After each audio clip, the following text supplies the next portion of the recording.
अस्सलाम वालेकुम, my name is Zulfiqar Ali. Welcome to my YouTube channel. CapCut video series के इस थर्ड लेक्चर में हम 2 टूल्स को डिस्कस करेंगे कैपकट के।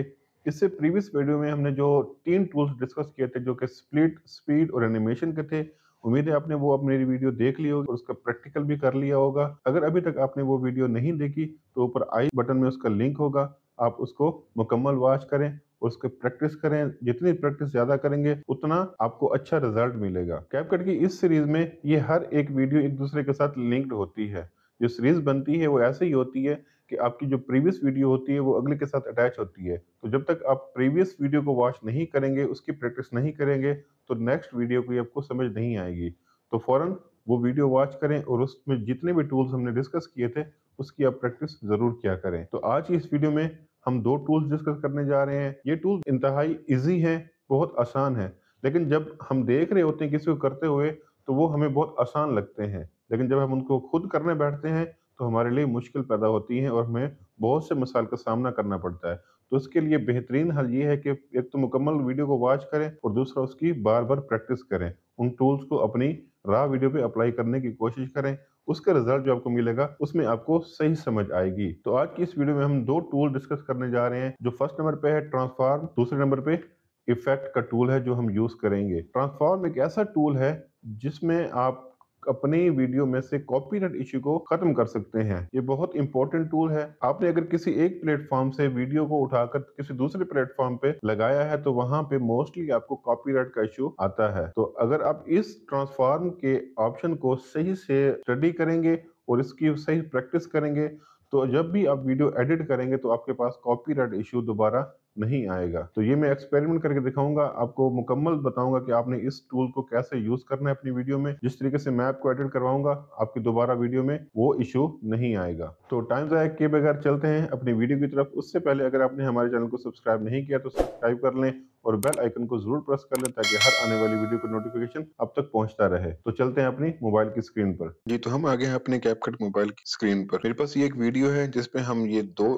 टूल्स अप्लाई करेंगे। नंबर 1 जो टूल है वो है ट्रांसफॉर्म। अगर आपने अपनी वीडियो में से कॉपीराइट इश्यू को खत्म करना है तो आपके लिए बहुत फायदेमंद है ये चीज। वो कैसे? क्योंकि हम मोस्टली जो वीडियोस उठाते हैं और वो वीडियो किसी दूसरे प्लेटफॉर्म पे हम जब अपलोड करते हैं तो वहां पे हमारे पास कॉपीराइट का क्लेम आता है या स्ट्राइक आ जाती है हमारे अकाउंट पे। तो मैं यहाँ पे अपने पहले टूल को अप्लाई करने लगा हूँ। पहला टूल हमारा है ट्रांसफॉर्म। मैं इस पे क्लिक करूंगा अपनी वीडियो पे और यहाँ पे ट्रांसफॉर्म पे क्लिक करके आपके पास नीचे 3 ऑप्शन आ रहे होते हैं, रोटेट, मिरर और रीसाइज का। अगर आपने अपनी वीडियोस को रोटेट करना है, रोटेट मीन्स आपने ये क्लिक किया तो ऐसे हो गई है, उल्टी हो गई बिल्कुल, और ये आपने रोटेट करना है तो आप इजीली उसको रोटेट कर सकते हैं। नेक्स्ट हमारे पास ऑप्शन है मिरर का।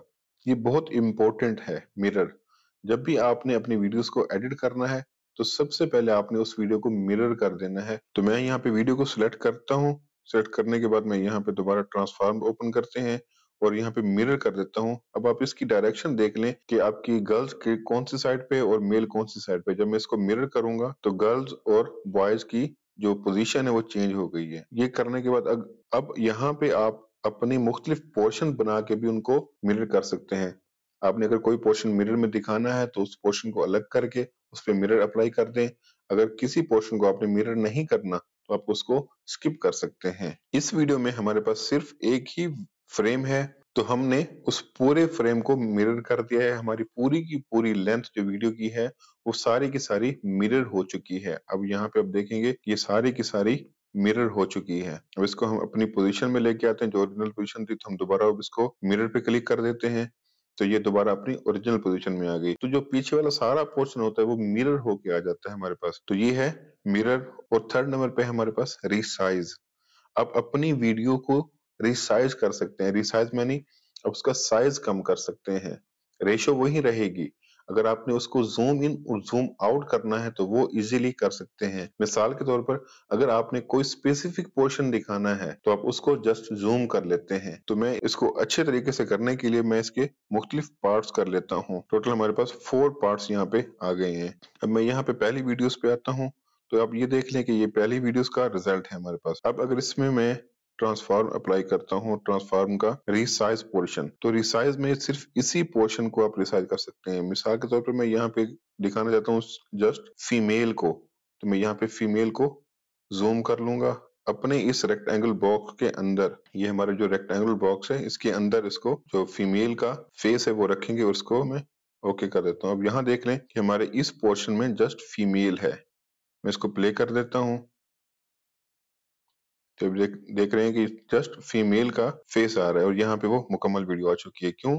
क्योंकि हमारा फ्रेम चेंज हो गया है। हमारी ये पहली वीडियो है, ये हमारी दूसरी वीडियो है जिसपे हमने किसी किस्म की रिसाइजिंग नहीं की थी। तो अगर मैं यहाँ पे इसको रिसाइज करता हूँ और मैं यहाँ कहता हूँ कि मुझे जस्ट मेल का जो फेस है वो नजर आए, तो मैं इसको मेल के फेस पे लेके इसको छोड़ दूंगा और ओके पे क्लिक कर दूंगा। अब पहली वीडियो में फीमेल का पोर्शन आएगा, दूसरी वीडियो में हमारे पास मेल का फेस वाजे हो जाएगा और जो हमारे पास थर्ड वीडियो आएगी उसको हमने रिसाइज नहीं किया तो वो मुकम्मल की मुकम्मल हमारे पास आएगी। तो आप अपनी वीडियो को इस तरह रिसाइज कर सकते हैं। मतलब रिसाइज का मीनिंग यही होता है कि आप उसको रेशो वही रहेगी 16:9 की या 9:16 की जो आपकी रेशो है, लेकिन आप उसको जूम इन या जूम आउट कर सकते हैं। तो ये बहुत अच्छा फीचर है। जब हमने की फ्रेमिंग करनी होती है तो हम इसको यूज करते हैं मोस्टली। जो नेक्स्ट आने वाली वीडियोस होंगी वो आपको बताऊंगा कि की फ्रेमिंग कैसे करते हैं। वो बहुत इंपॉर्टेंट और बहुत ही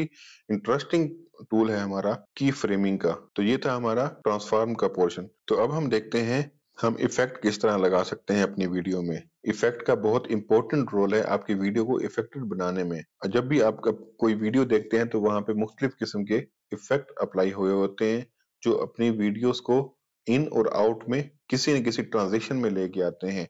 तो हम यहाँ पे देख लेते हैं जो हमारी पहली वीडियो है, जो हमारी पहली वीडियो वो किस स्टाइल में आ रही है। तो यहाँ मैं इसको प्ले करता हूँ और आपको डिफरेंस दिखाऊंगा कि हमने इफेक्ट से पहले और इफेक्ट के बाद हमने क्या कुछ किया है। तो मैं यहाँ पे इसको प्ले करता हूँ। तो आप देख रहे हैं ये एक सिंपल सी वीडियो है। अब अगर इसमें मैं कोई इफेक्ट लगाता हूँ, यहाँ से इफेक्ट और वीडियो इफेक्ट पे अप्लाई करते हैं, तो यहाँ पे मैं ये एक इफेक्ट लगा देता हूँ, ये वाला। तो मैं यहाँ पे इसको क्लिक करता हूँ और मैं इसको एडजस्ट कर सकता हूँ, इसका साइज कितना होगा और स्पीड इसकी कितनी हो, फास्ट हो या स्लो हो। यहाँ पीछे करेंगे तो स्लो हो जाएगी, आगे करेंगे तो इसकी स्पीड फास्ट हो जाएगी। तो मैं यहाँ पे मिड में रखता हूँ तकरीबन, और यहाँ पे हमारे पास जो हमने अपना क्लिप सिलेक्ट किया हुआ था उस पर ये इफेक्ट अप्लाई हो चुका है। इसको हम यस करते हैं। अब हम देखते हैं कि हमारी वीडियो किस तरह से रिएक्ट करती है। तो अब ये देखें ये इफेक्ट उस पे अप्लाई हो चुका है। तो वो इफेक्ट सिर्फ इस क्लिप पे अप्लाई हुआ है, ना कि किसी और क्लिप्स पे। तो मैं दूसरे को क्लिक करता हूँ और यहाँ पे इफेक्ट वीडियो पे आता हूँ, यहाँ पे मैं ये वाला इफेक्ट अप्लाई कर देता हूँ। तो जब मैं इसको डबल क्लिक करूंगा तो ये हमारे पास इसकी मजीद प्रॉपर्टीज आएंगी कि ये किस स्पीड में हो और ट्विस्ट कितना हो और इसका साइज कितना हो। तो मैं इसको यहाँ पे ओके कर देता हूँ। तब हमारा जो फर्स्ट क्लिप होगा ये देख लें कि ये इस तरह से आया है, ये इफेक्ट की वजह से है। और जो दूसरा क्लिप है वो इस अंदाज में हमारे पास आया है। जब आपने फर्स्ट में इसकी इंट्रेंस देखी है तो वो चेंज हो गया। ये थर्ड हमारे पास क्लिप है तो वो जेन्युइन क्लिप है आपका, जिसपे कोई भी ना ट्रांजिशन अप्लाई हुई है और ना इफेक्ट है और ना ही हमने इसको रिसाइज किया था। तो इस तरह से आप अपनी वीडियोस पे इफेक्ट और ट्रांसफॉर्म अप्लाई कर सकते हैं, वीडियो को मिरर कर सकते हैं, उसको रिसाइज कर सकते हैं और उसको रोटेट भी कर सकते हैं। अगर किसी की डिमांड हो कि उसको रोटेट करना है तो आप उसको रोटेट भी कर सकते हैं यहाँ पे। तो उम्मीद है आपको इनकी समझ आई होगी। अगर आपने इसका एक्सपर्ट होना है तो आपको प्रैक्टिस की जरूरत है। जितनी आपकी प्रैक्टिस ज्यादा होगी उतनी आप एक्सपर्ट होंगे इसमें। तो वीडियो अगर अच्छी लगी हो तो वीडियो को लाइक और शेयर जरूर कीजिएगा और हमारे चैनल को जरूर सब्सक्राइब। तो मिलते हैं नेक्स्ट वीडियो में इंशाल्लाह।